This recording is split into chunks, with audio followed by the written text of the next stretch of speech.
Hamas തീവ്രവാദികളെ സംബന്ധിച്ച് പലപ്പോഴും പാലസ്തീൻ എന്ന രാജ്യത്തെയും ഹമാസിനെയും നമ്മൾ ഒരേ രീതിയിൽ മനസ്സിലാക്കപ്പെടുന്നുണ്ട് പലപ്പോഴും ഒക്കെ.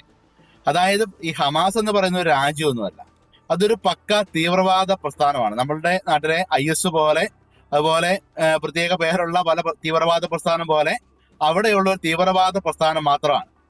ശരിക്കും പറഞ്ഞാൽ ഇസ്രായേൽ ജനതയുടെ ജീവിതത്തിലേക്ക് അന്ധകാരത്തിന്റെ പ്രവൃത്തികൾ കുറച്ച് അവർ ചെയ്യുന്നു എന്നുള്ളത് കൊണ്ട് തന്നെ ഇസ്രായേൽ പാലസ്തീൻ പ്രശ്നം പരിഹരിക്കപ്പെടുന്നതിന് ഏറ്റവും വലിയ തടസ്സമെന്ന് പറയുന്നത് ഈ ഹമാസ് തീവ്രവാദ പ്രസ്ഥാനം തന്നെയാണ്. അത് ഒരു മതത്തിന്റെ മുഖം ഇതിനുള്ളത് കൊണ്ട് തന്നെ ചിലപ്പോഴെങ്കിലുമൊക്കെ നമ്മളുടെ മാധ്യമങ്ങളും അതുപോലെ പൊതുസമൂഹവും ഒക്കെ മനസാക്ഷി ഹമാസിന് അനുകൂലമായിട്ട് വ്യാഖ്യാനിക്കപ്പെടുന്ന ഒരു സാഹചര്യമുണ്ട്. നമുക്കറിയാം, ഈ ഒക്ടോബർ 7-8 സംഭവം ഉണ്ടായപ്പോൾ തന്നെ പല മാധ്യമങ്ങളും, കേരളത്തിലെ തന്നെ പല മാധ്യമങ്ങളും ഹമാസിന് അനുകൂലമായ നിലപാടാണ്. അതായത് ഇസ്രായേൽ എന്ന് പറയുന്നത് ആക്രമിക്കപ്പെടേണ്ടവരാണ് എന്ന് പറയുന്ന ഒരു മെസ്സേജ് അറിഞ്ഞോ അറിയാതെയോ ഒക്കെ കൊടുക്കുന്നുണ്ടായിരുന്നു. അതായത് ഈ ഒരു മതത്തിന്റെ പിൻബലം ഉള്ളതുകൊണ്ട് തന്നെ ഈ തീവ്രവാദ പ്രസ്ഥാനത്തെ പുണ്യാളന്മാരായി ചിത്രീകരിക്കപ്പെടുന്ന ഒരു സാഹചര്യമുണ്ട്. അതുപോലെ തന്നെ ഹമാസ് മനഃപൂർവ്വം അതായത് ഇരവാദം ഉന്നയിക്കുക, അതായത് അവർ ചെയ്യാനുള്ള ക്രൂരതയെല്ലാം ചെയ്തിട്ട് ഞങ്ങളെ ഇരയാക്കുന്നേ എന്ന് പറഞ്ഞുകൊണ്ടുള്ള ഒരു നിലപാടിലേക്ക് അവർ പോകുന്നു.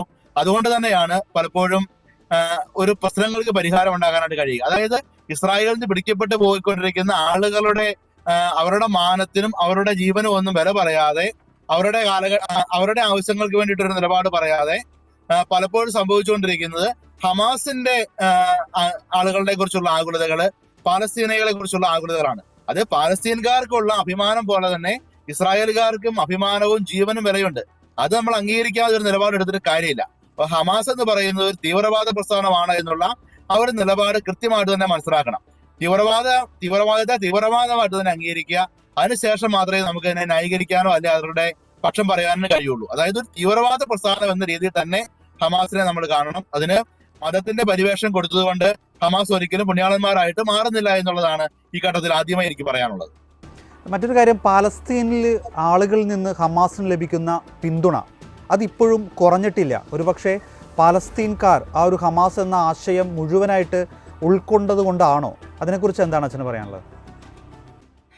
അതായത് ഒരു തെറ്റായ പ്രത്യയശാസ്ത്രമാണെങ്കിൽ പോലും നമ്മളുടെ മനസ്സിലേക്ക് കുത്തിവെക്കപ്പെട്ട് കഴിഞ്ഞാൽ അതിനപ്പുറത്തേക്ക് മാറി ചിന്തിക്കാനായിട്ട് കഴിയത്തില്ല. ഹമാസിന് മാത്രമല്ലല്ലോ, നമ്മുടെ നാട്ടിലുള്ള ഈ തീവ്രവാദ പ്രസ്ഥാനങ്ങളെ സപ്പോർട്ട് ചെയ്യുന്ന ആൾക്കാർ നമ്മുടെ നാട്ടിലുണ്ട്. അതായത് പൊതുസമൂഹം മുഴുവൻ അറിയാം ഇത്തരം പ്രസ്ഥാനങ്ങള് തീവ്രവാദ പ്രസ്ഥാനങ്ങളാണെന്നും നാടിന്റെ നന്മയ്ക്ക് ഇത് അപകടമാണെന്നും അറിയാമായിരുന്നിട്ടും ഇത്തരത്തിലുള്ള തീവ്രവാദ പ്രസ്ഥാനങ്ങളെ ഹൃദയത്തോട് ചേർത്ത് പിടിക്കുന്ന ഒരുപാട് ആളുകൾ നമ്മുടെ നാട്ടിലുമില്ലേ, കേരളത്തിലുമില്ലേ?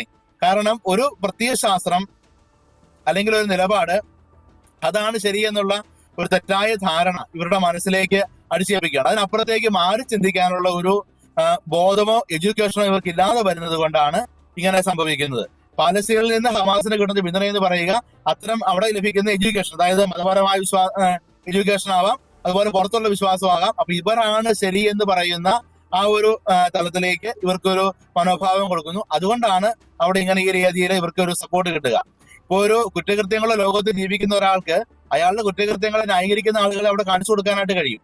അപ്പൊ നമ്മൾ വളരുന്ന സാഹചര്യവും നമ്മൾ പഠിക്കുന്ന കാര്യങ്ങളും നമ്മളുടെ മനോഭാവങ്ങളും നമ്മളുടെ ജീവിത മൂല്യങ്ങളും മനസാക്ഷിയും ഒക്കെ ഇതിനകത്ത് പ്രധാനപ്പെട്ട കാര്യമാണ്. അപ്പൊ തെറ്റായ രീതിയിൽ ഇങ്ങനെയുള്ളൊരു മനസാക്ഷി ഫോം ചെയ്യപ്പെടുകയും തെറ്റായ രീതിയിലുള്ള ചിന്താധാര ഫോം ചെയ്യപ്പെടുകയും ചെയ്തതുകൊണ്ടാണ് പാലസ്തീനിലുള്ള ആളുകളും അതുപോലെയുള്ള മറ്റ് തീവ്രവാദ പ്രസ്ഥാനങ്ങളെ സപ്പോർട്ട് ചെയ്യുന്ന ആളുകളും ഒക്കെ ഇതിനെ സപ്പോർട്ട് ചെയ്യുന്ന ഒരു നിലപാടിലേക്ക് നമ്മൾ എത്തിക്കൊണ്ടിരിക്കുക.